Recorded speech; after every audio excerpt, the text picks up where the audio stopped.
რაც უფრო სიღრმისეულად ცხოვრობს ადამიანი სულიერად, რაც უფრო აქტიურია, რაც უფრო რელიგიურად აქტიურია და რაც უფრო ინტენსიურია მისი რელიგიური ცხოვრება, მით უფრო საშიშია მოძღვრის გარეშე მისი ყოფნა. იმიტომ რომ სუბუქად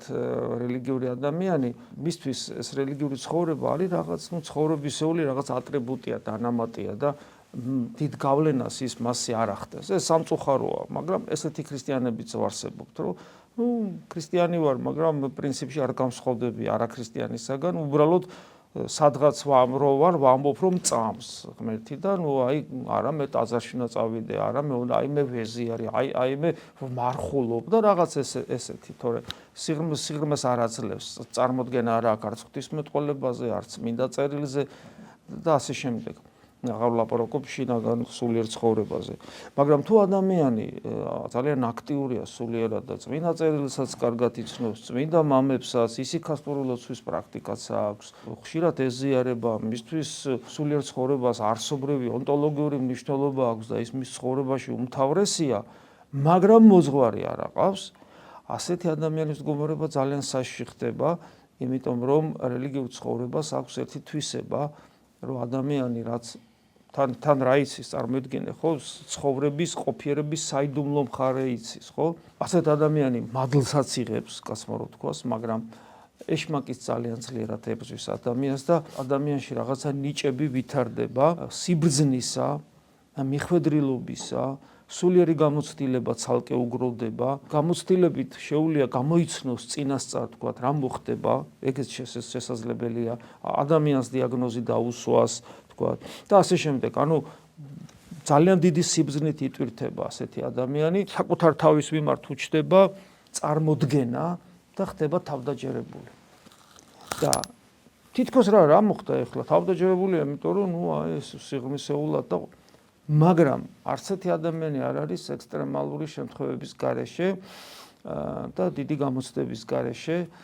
და როდესაც ასეთი ადამიანის ცხოვრებაში დიდი გამოცდების პერიოდი იწყება და ამ პერიოდულად ხდება ეს გამოცდები, რაღაც ექსტრემალურ შემთხვევაში აღმოჩნდება, აი აქ ზუსტად მისი თავდაჯერებულობა სწორედ უმტყუნებს ხოლმე, როგორც წესი ასე ხდება, ადამიანს ამ დროს სასიცოცხლოდ ესაჭიროება სულიერი ავტორიტეტი, რომელსაც კითხავს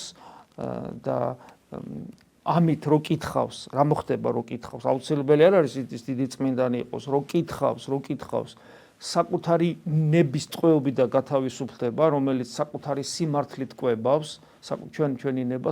ჩვენივე სიმართლით კვებავს, ჩვენივე სიბრძნით, ჩვენივე გამოცდილებით, ჩვენივე ინტუიციით, გესმით, ჩვენივე რაღაც მადლისმიერი ნიჭებით და ეს და შესაბამისად ადამიანი არის თავდაჯერებულ ადამიანის გულს არ აქვს უნარი აღიქვას ფაქიზი შეხება ღვთისა, ღვთის ნების ფაქიზი გამოვლინების აღქმის უნარი ჩვენში არ აქვს, იმიტომ რომ ღმერთი ძალიან ფაქიზად მოქმედებს ჩვენზე და ის არ ძალადობს და თუ ადამიანს ასე დროს ყავს ავტორიტეტი, რომელსაც დაეკითხება, მაშინ ის საკუთარი ნების უზურპაციიდან გამოვა,